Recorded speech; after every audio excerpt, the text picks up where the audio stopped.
Assalamualaikum warahmatullahi wabarakatuh. Selamat datang di Story Tengah Malam Channel bareng gua Ditya. Jadi di channel ini gua bakal ceritain tentang kisah-kisah horor, kisah misteri, urban legend, dan mungkin untuk isu-isu horor kedepannya yang bakal gue ceritain di channel ini juga. Jadi untuk kalian yang baru mampir ke channel ini, silahkan subscribe, like, komen, dan juga jangan lupa di share ke teman-teman kalian. Dan gue doain semoga yang udah subscribe, semoga dilancarkan rezekinya serta diberi kesehatan selalu. Jadi untuk video kali ini gue mau cerita pengalaman pribadi gue sebenarnya. Pengalaman pribadi gue waktu gue dulu kerja di Karawang pada tahun 2014. Jadi ceritanya gini, gue ini adalah lulusan salah satu SMK di Magelang. Gue lulus tahun 2014. Dulu waktu lulus gue nggak langsung kerja, tapi dulu gue nganggur dulu sebulan. Habis itu baru gue dapet panggilan untuk kerja ke Karawang. Jadi singkat cerita gue udah sampai Karawang, tapi nggak langsung ke Karawang ya. Dulu itu waktu itu training dulu di daerah Jakarta di Pulau Gadung selama seminggu. Baru habis itu gue ke Karawang. Nah singkat cerita gue ngalamin masa training selama 3 bulan. Waktu itu baik-baik aja, karena dalam masa training gue itu belum dapat shift ya, karena di masa training itu gue masih istilahnya di training buat menguasai mesin-mesin yang dulu gue pegang. Jadi gue ceritain background pabrik tempat gue kerja dulu. Jadi gue dulu itu kerja di salah satu perusahaan pembuatan spare part untuk otomotif, ya spare part gitulah. Jadi di pabrik gue itu ada 2 gedung. Yang gedung pertama itu di depan, terus di tengahnya itu ada kayak lapangan, tapi bukan lapangan sih, lebih mirip kayak kebun kosong. Dan yang itu di belakangnya baru ada gedung kedua. Nah gua itu kebetulan ada di gedung yang belakang, karena gua dulu di bagian material. Nah karena gua udah ngalamin masa training 3 bulan dan akhirnya gua udah dapat shift.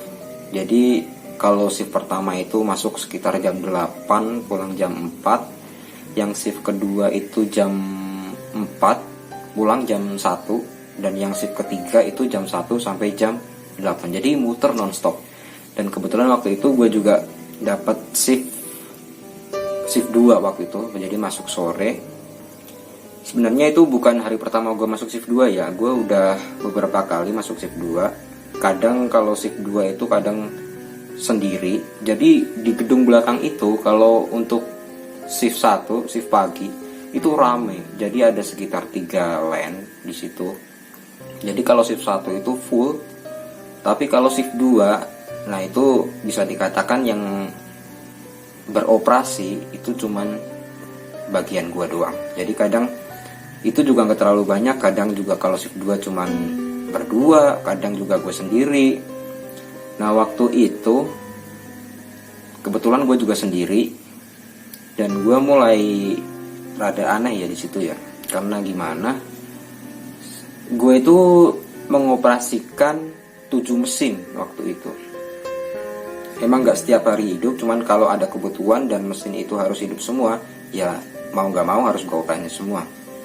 Jadi ada 3 mesin CNC, ada 2 mesin yang manual buat motong-motong besi yang segede-gede tiang listrik itu. Kebetulan gue juga di bagian cutting, di bagian material. Terus ada 2 mesin bor manual dan 1 mesin potong pipa. Waktu pas masa training gue juga udah dikasih tahu sama kepala line gue.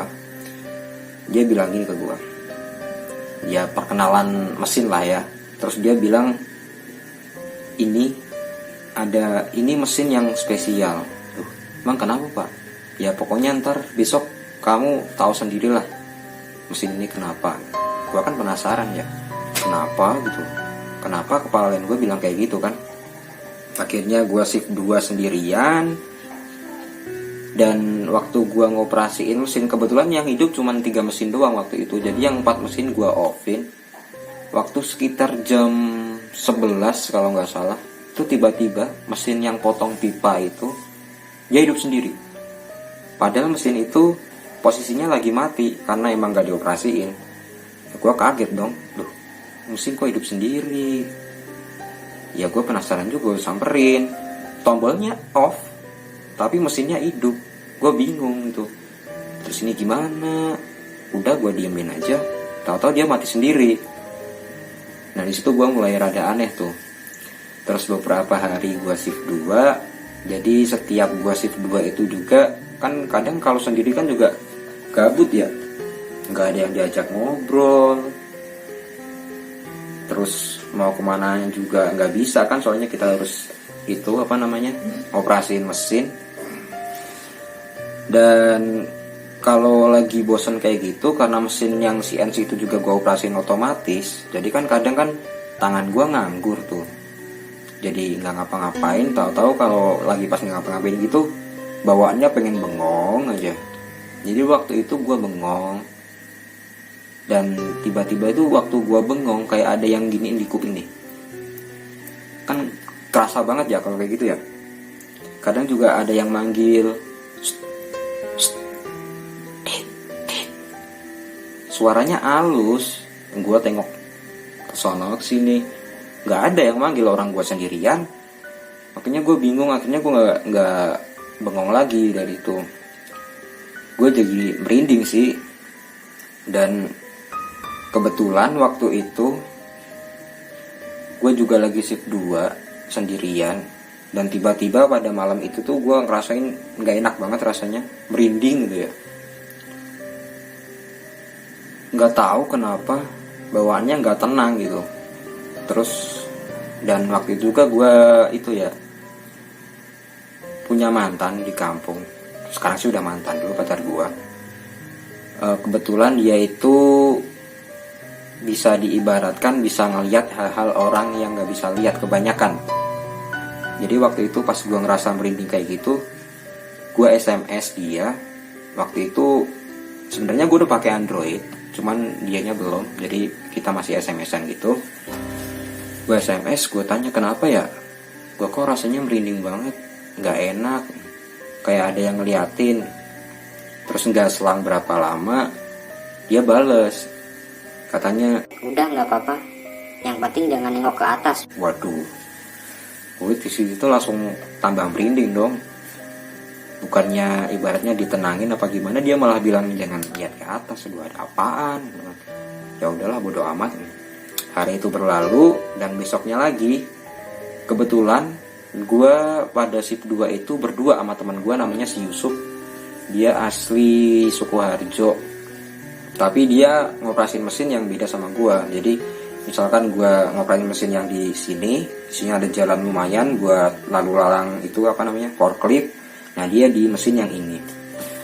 Waktu itu udah hampir selesai jam shift gue. Jadi udah sekitar jam setengah 1 atau jam 1 kurang seperempat. Itu kan jadinya waktunya bersih-bersih. Waktu itu gue bersih-bersih. Sebenarnya gue terus nyari sapu sih. Nyari sapu biasanya dari dekat mesin gue. Cuman kebetulan waktu itu kok sapunya nggak ada. Jadi gue inisiatif mau nanya ke si Yusuf itu di mesinnya. Gue samperin dia, tapi gue sambil celingak-celinguk nyari sapu. Jadi gue nggak ngadep ke depan, tapi ngadep ke bawah nyari sapu itu. Jadi gue samperin ke mesinnya. Gue lihat ada si Yusuf di situ di belakang mesin. Kayaknya dia juga lagi beres-beres mesin, lagi lagi ngelap-ngelap mesin lah. Sebenarnya gue mau tanya, tuh sapunya di mana Sob? Cuman gue baru batin doang, belum gue ucapin gitu. Jadi gue nyari di sekitar mesinnya Yusuf, mau gue nanya, cuman gak jadi. Gak tahu kenapa gue gak jadi ngomong, gak jadi nanya gitu ke Yusuf. Cuman gue batin doang, karena gue lihat di situ juga gak ada sapu. Ya udah, akhirnya gue ke line lain yang kosong. Jadi yang isi kan cuma line gue.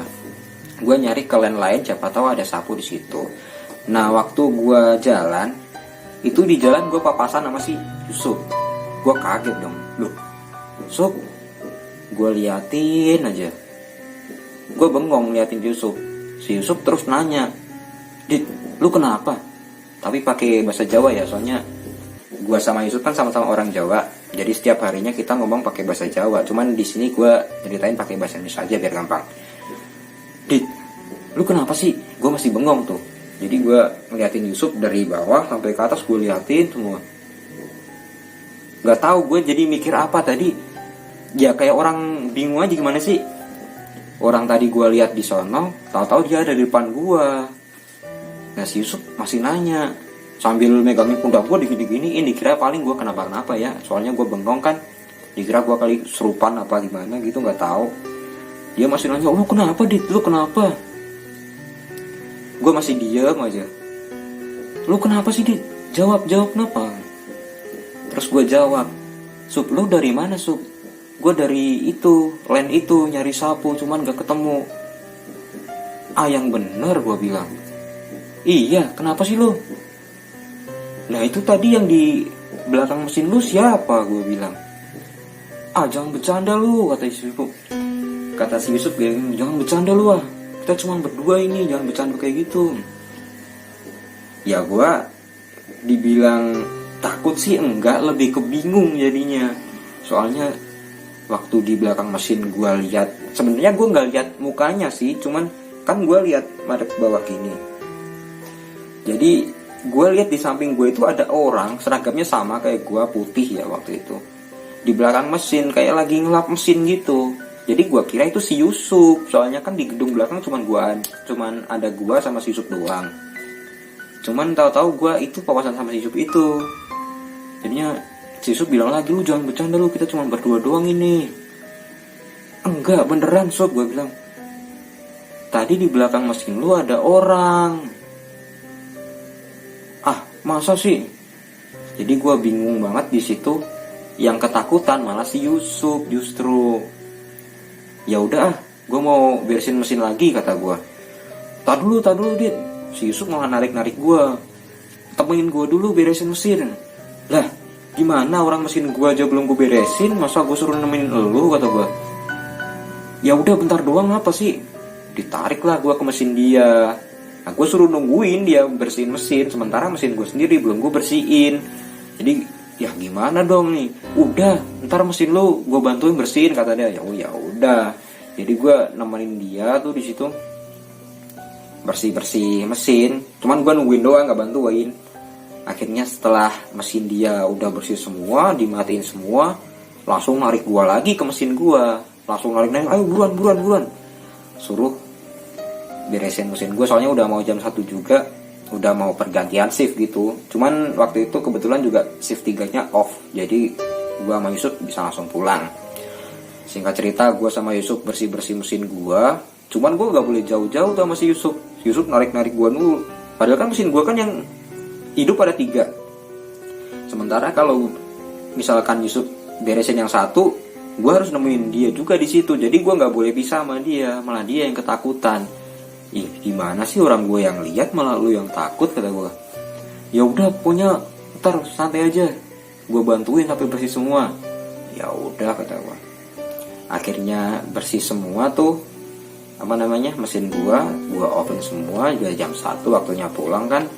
Kita keluar gedung. Sebenarnya di depan gedung itu di pojokan ada pos satpam kecil. Jadi di situ buat jaga satpam juga ada 2 orang biasanya kalau malam.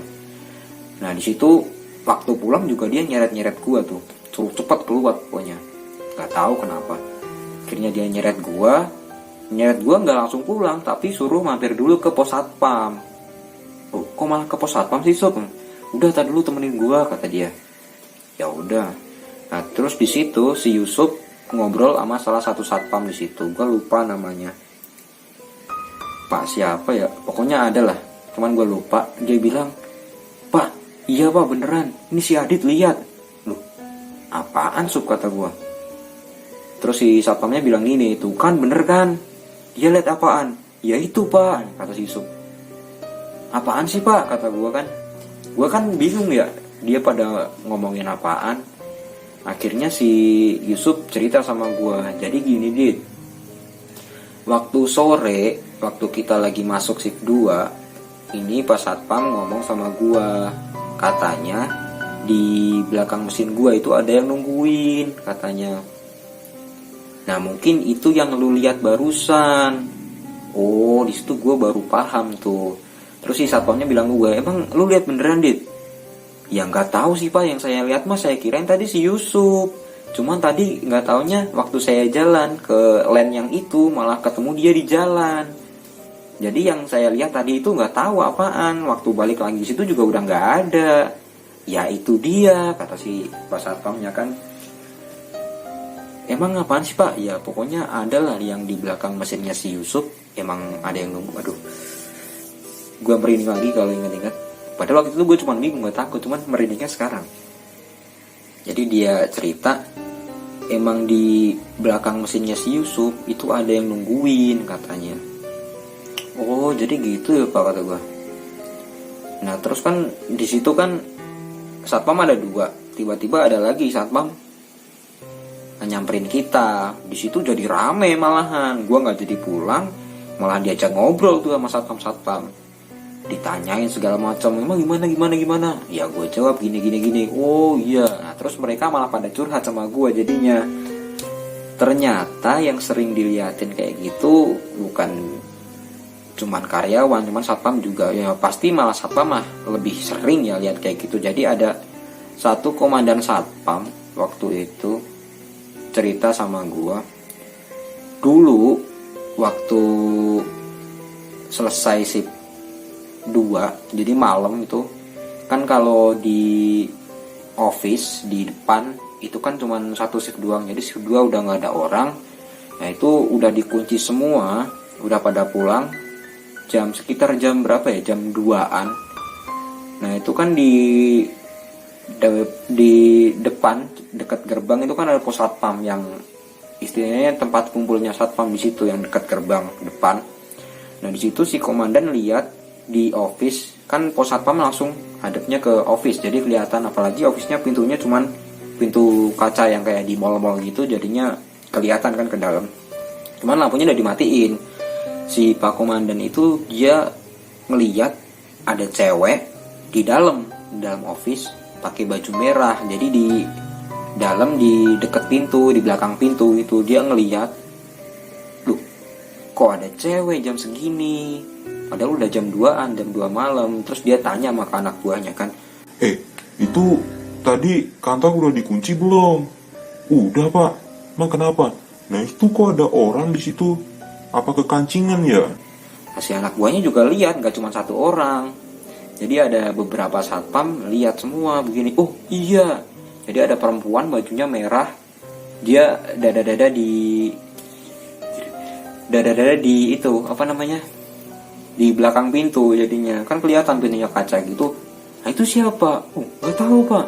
Udah samperin. Akhirnya nyamperin semua satpam, mau dibuka pintunya, ternyata emang kekunci kan. Jadinya dibuka kuncinya, niatnya mau nyariin itu siapa, takutnya ada orang yang kancingan di situ. Akhirnya udah masuk, dicariin kesana kesini, nggak ada orang. Cuman terus ada suara kayak kursi jatuh, buk. Ya kursi jatuh gimana sih suaranya, kayak gitulah pokoknya. Itu yang di arah toilet. Nah terus si salah satu satpam itu nyamperin, oh iya bener di situ ada kursi yang jatuh, jadi kayak habis ketabrak orang gitu. Jadi dicariin sama dia, cuman nggak ada orang waktu itu di toilet atau di kantor itu. Jadi mereka nggak nemu itu siapa cewek, soalnya kan bajunya merah, sedangkan di pabrik gua seragamnya itu putih. Jadi akhirnya mereka mengasumsikan bahwa itu bukan orang akhirnya. Jadi mereka buru-buru keluar, ditutup lagi, dikunci pintunya, balik lagi. Akhirnya cerita itu di-keep sampai terus diceritain ke gua. Terus ada lagi satpam yang cerita sama gua waktu dia jaga malam muter-muter waktu pas liburan Idul Fitri. Jadi waktu liburan Idul Fitri kan pabrik off semua. Kebetulan dia jaga malam, muter-muter. Nah dia pas itu kontrol ke gedung yang tempat gua kerja, yang di gedung belakang. Dia jalan, dia lihat ada nenek-nenek pakai kebaya katanya, pokoknya pakai kebaya gitulah. Dia jalan ke arah toilet belakang. Nah sama dia dikejar, dikirain orang warung yang ada di belakang gedung gua kan ada warung kecil tuh kalau siang suka buat jualan. Akhirnya dikejar masuk WC, nggak ada orang. Terus dia baru inget, oh iya, ini kan liburan, warung juga tutup. Lagian di warung belakang juga nggak ada yang nenek-nenek pakai kebaya kayak gitu, orang yang jual masih muda kan. Akhirnya dia merinding kan, takut, nggak jadi diterusin kontrolnya, dia langsung keluar. Waktu itu juga ada yang cerita, salah satu satpamnya waktu jaga di gedung belakang, jadi di pojokan gitu.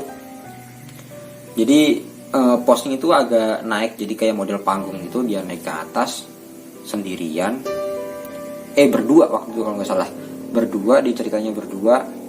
Jadi diceritain dia waktu itu berdua itu lagi ngobrol, tiba-tiba ada asap nih dari bawah, jadi muncul ke atas gitu kan. Kalau asap kan ke atas biasanya. Nah itu Lu ngerokok kok asapnya banyak banget sih? Siapa yang ngerokok? Orang gua nggak ngerokok nih, tangan gua di situ. Mana ada gua ngerokok dari tadi? Orang gua ngerokoknya tadi waktu di luar. Nah ini siapa yang ngerokok nih, asapnya banyak banget kata dia. Nah nggak tahu. Nah, terus pada lihat-lihatan kan itu berdua. Akhirnya lihat ke bawah. Lo ke bawah itu katanya cuma lihat asap dari bawah ke atas gitu. Jadi asapnya dari bawah tuh kecil, cuman sampai ke atas jadi gede gitu. Wah, akhirnya mereka berdua kabur jadinya. Akhirnya waktu itu ya itu jadinya gua nggak langsung pulang, malah diajakin gibah dulu sama satpam itu, sama si Yusuf juga, sama teman gua. Akhirnya gua telat pulangnya waktu itu. Nah, gue pikir ya udahlah, jadiin aja pelajaran. Mungkin mereka mau kenalan sama gue karena gue notabene baru di situ. Akhirnya gue pulang, beberapa hari kemudian lancar, nggak ada apa-apa. Terus jadi setelah kejadian itu, gue itu setiap shift 2 atau shift 3 itu sering banget. Jadi kayak gimana ya, kalau gue pas sendiri ngoperasiin mesin gitu, jadi kan gue bengong gitu ya. Kalau di pabrik, apalagi pabrik yang mesinnya gede-gede kayak gitu kan, kalau bengong kan bahaya. Jadi setiap gue bengong itu ya gitu, kayak yang ada yang nyentilin di kuping kayak gini kan, risih banget rasanya ya. Jadi sering digituin. Kadang juga ada yang manggil, kadang ada yang manggil Dik. Suaranya kadang cewek, kadang cowok, kadang kayak nenek-nenek, kadang juga kadang masih muda gitu suaranya. Jadi gue bingung. Setiap gue bengong pasti aja ada kayak gituin. Jadi setelah digituin pasti gue jadi nggak bengong lagi, fokus lagi ke kerjaan gue jadinya. Jadi gue mikirnya, oh mungkin ini mereka mau ngingetin gue supaya gue kalau kerja jangan bengong. Jadi supaya nggak ada hal-hal yang tidak diinginkan waktu pekerjaan itu. Ya mungkin segitu aja sih cerita gue waktu gue di pabrik. Dan mungkin kalau teman-teman ada yang punya cerita dan ingin diceritakan di story tengah malam, mungkin bisa kirim cerita kalian ke email gue. Nanti gue taruh di deskripsi email gue. Sama atau mungkin DM juga ke Instagram gue di @aditya007. Nanti juga gue taruh di deskripsi. Jangan lupa subscribe, like, komen, dan share agar channel ini semakin berkembang dan dalam gue menceritakan kedepannya juga semakin semangat. Semoga bermanfaat untuk kalian semua. Jaga kesehatan. Story Tengah Malam Channel, Aditya. Sampai jumpa lagi.